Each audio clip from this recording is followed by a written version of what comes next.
Yun. Long, long ago in ancient India, there lived a sage named Vishwamitra who was born as a king. He was a highly God-fearing and determined person. To please the gods, he once retired to the forest and lived the life of a saint for years together. As years passed in meditation, he started obtaining miraculous powers. Even Lord Indra began to get worried that King Vishwamitra might become a threat to him. So Indra decided to make Vishwamitra give up his meditation. He did not want to face Vishwamitra directly, as he knew he would be cursed. He decided to take the help of a beautiful palace dancer named Menaka to distract Vishwamitra and interrupt his meditation. Hinaka!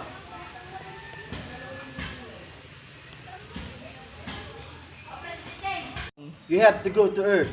Use your skill in music and dance to catch Vishwamitra's attention. You should not meditate further. My lord, please do not make me do this. Vishwamitra is a holy person. It will be sinful to distract him. Hinaka, don't give me any excuses. Just follow my command. Yun.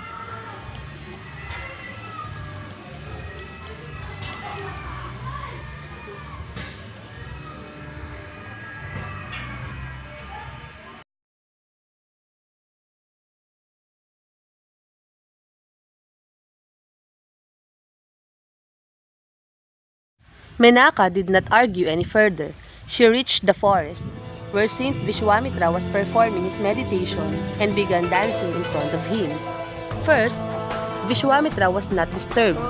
As the days passed on, one day, the saint was greatly disturbed by the sound of music and dance. He opened his eyes and he was carried away by Menaka's beauty. Vishwamitra was terribly angry that she had caught his attention. At the same time, he could not stop himself from admiring her. Who are you, beautiful damsel? I'm a poor forest girl, my lord. But you look like a princess, and you dance very well. Thank you, my lord. Yun. Vishwamitra became completely mesmerized by Menaka. He forgot about his meditation and started dancing with her. After few days of dancing and singing with the celestial maiden, Vishwamitra realized that all his meditation had gone waste. He regained his senses. Tell me the truth. Who are you? My lord, please forgive me. I'm a celestial dancer in Lord Indra's palace. He sent me here to distract you and disturb my meditation. He is my master and I had to obey him. You have cheated me and spoiled my meditation. My lord, please do not curse me. I'm a mother now.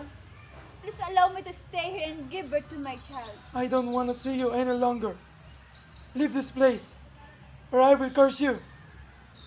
Menaka was very upset. She reached Lord Indra's palace, but since she was pregnant, she was not allowed inside the royal court.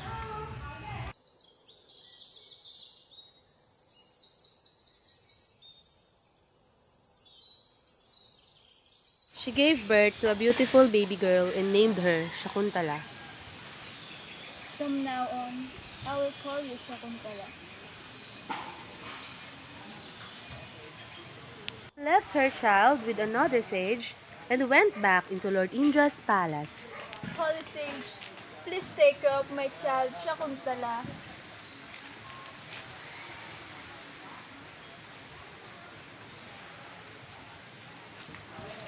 Oh, what a beautiful child. Rest assured she's in a good hand. Shakuntala grew up in the woods amidst beautiful butterflies, colorful birds, friendly rabbits, and deer. All the children lived and studied together. Children, protect the forest. Yes, Master. And I will take care of you. She was so beautiful that anyone who saw her for the first time was taken aback with her beauty. Yun. Following a wild boar, he ran into the ashram where Shakuntala lived, and his eyes fell on a handsome male deer.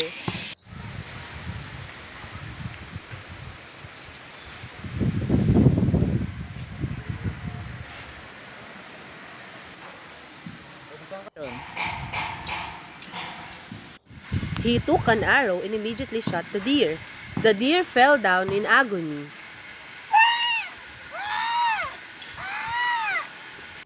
Hearing this noise, Shakuntala came rushing outside. King Dushyanta was stunned by Shakuntala's great beauty.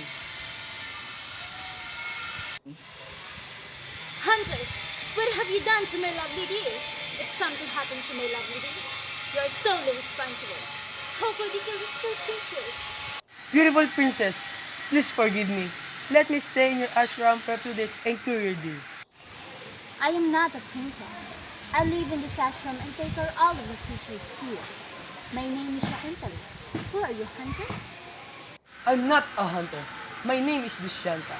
I am the king of this kingdom. I came on a hunting expedition. I will cure your deer before I leave from this place. From then on, Dushyanta started staying in the ashram. He took care of the deer and soon grew close to Shakuntala. In the serene environment of the ashram, Dushyanta's affection for Shakuntala grew into love, and he decided to marry her. He asked the sage of the ashram for permission and finally married Shakuntala with the blessings of the nearby elders. You are now embrace the love.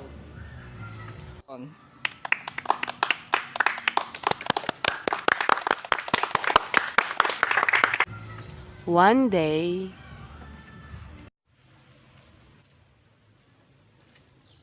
Why do you look sad, my lord? Shakuntala, I have received news from my kingdom that things are not alright here.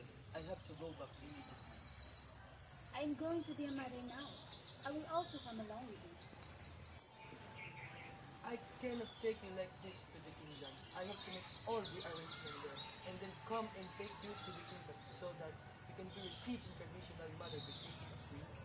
My lord, I am really scared to be alone at a time like this. I don't know when you will come back. Shakuntala, you must trust me. I don't want to leave you now, but it's my duty as a king.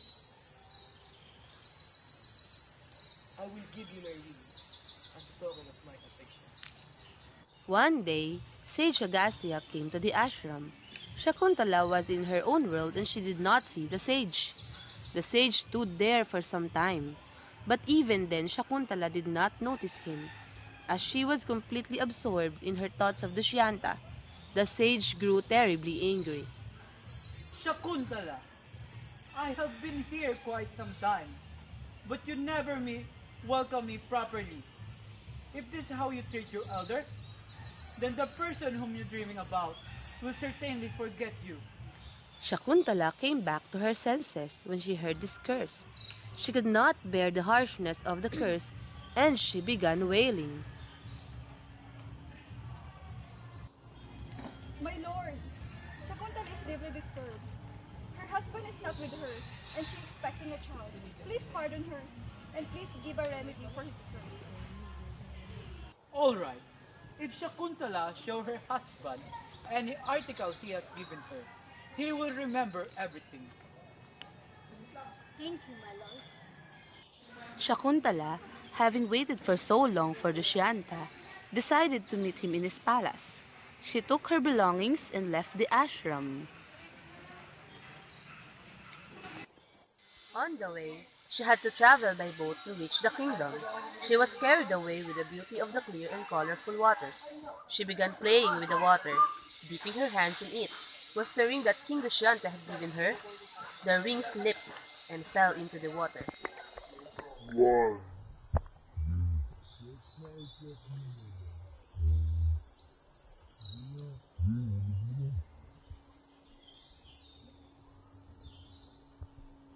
As Shakuntala had been brought up in the ashram, she was not aware of the hardships of the outside world. She didn't even realize that the ring had slipped off from her finger.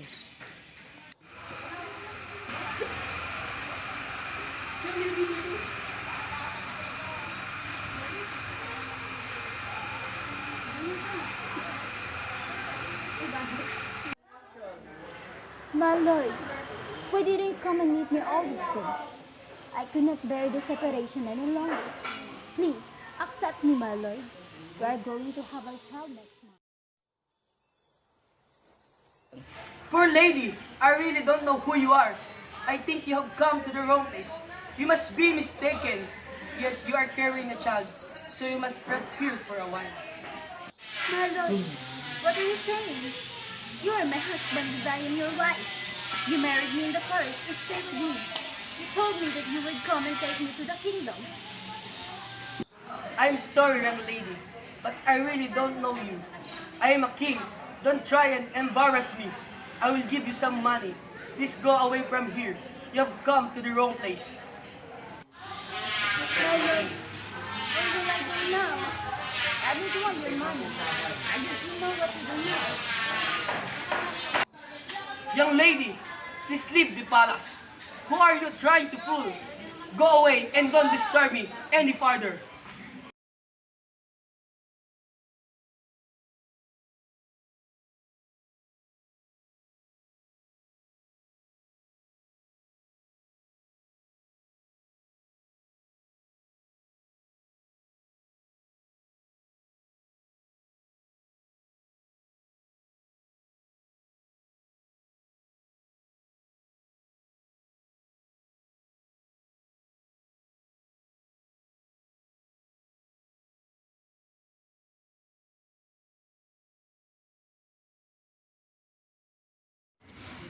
Barata, you are still small. Play inside the house. Don't go deep in the forest alone. It is filled with wild animals. I am not scared of wild animals, mother. I play with the cubs of the tiger and the lion. They are my friends. They don't harm me. My dear child, I don't have anyone other than you. If something happens to you, I don't know what will I do. Please, be careful. Don't cry, mother. I always see you crying. Why aren't you happy? My son, I am happy as long as you are here with me. Mother, all the animals, even the tiger and the lion, have a mother and a father. I don't have a father. Where is he? My child, your father is Nidishanta, and he lives in the city. He is to take care of the kingdom. But then, why are we here? We should also go and stay in the city with him. Your father will come Monday and take us to his kingdom. Till then, we will stay here. Okay na yan.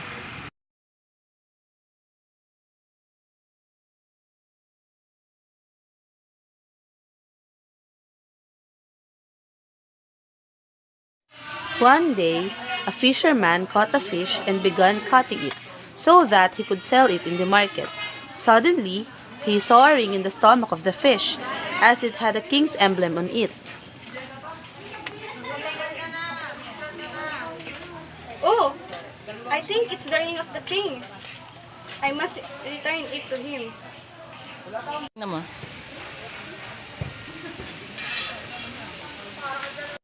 He handed it over to King Dushyanta. As soon as King Dushyanta saw the ring, everything he had forgotten, as a result of the stage curse, came rushing back to him. He rushed into the forest. Shakuntala! Shakuntala! Where are you? I have come back. Please pardon me.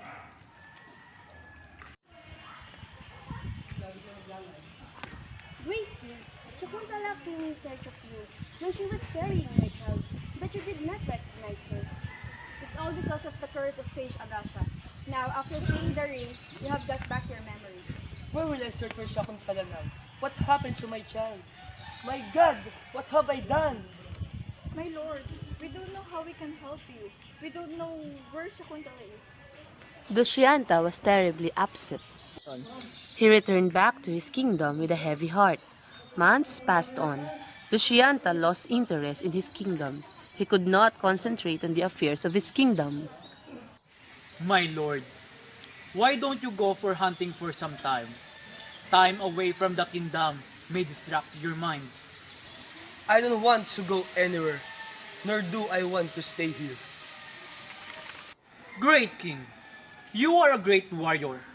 Thousands of people in this country are dependent on you. If you cannot concentrate on the affairs of the ministry, our enemies will capture our kingdom very easily.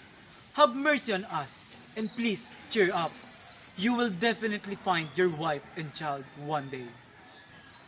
Upon the advice of his ministers, King Dushyanta went on a hunting expedition to a forest. He was carried away by the beauty of the forest, and became completely occupied with thoughts of how he first met Shakuntala and the memorable moments of his marriage. Suddenly, he saw a small boy opening the mouth of a lion cub with his hands. Dushyanta was shocked. Young and brave warrior, what are you doing? Can't you see that I'm playing with my friend the lion? Lions are dangerous. The mother lion will kill you. Move away from here. I am not scared. I will even put my head inside the mother lion's mouth. It will not harm me. You don't look like a forest boy. You look like a prince. Are you staying in the forest? My name is Barata, and I stay in this forest. I play with all the animals. They are my friends. The cows give me milk, and the monkeys give me fruit to eat, and the squirrels give me nuts. I play with the lions, tigers, and cheetah. They all take care of me very well. Where are your parents? I live with my mother, whom I love very much. She is hardworking and takes care of me very well. She is always sad. Who is your father? My father is King Dushyanta. Dusyanta's joy knew no bounds. He hugged and kissed Bharata. Bharata, I'm your father, King Dushyanta. My child. Bharata was in high spirits after meeting his father. He rushed to his mother and began screaming from outside the house. Mother, mother, look who has come. My father has come. Mother, come fast. Shakuntala could not believe her eyes. She became speechless and tears started rolling down her cheeks. She ran and fell at Dusyanta's feet. Dushyanta took her in his arms and consoled her. Shakuntala, will you forgive this sin? My lord, it's my curse and my failure to do my duties. That was the reason of all the suffering. I knew one day that you would come to take us. Shakuntala, I will put an end to your suffering. Shakuntala, along with Bharata, left for the kingdom with King Dushyanta. The entire country rejoiced in seeing the family of King and his lovely family. The family came together in a joyous reunion, and the brave boy Bharata grew up to become a powerful and benevolent king, whose name and fame spread far and wide. He was the bravest of all kings. India was called Bharat after him.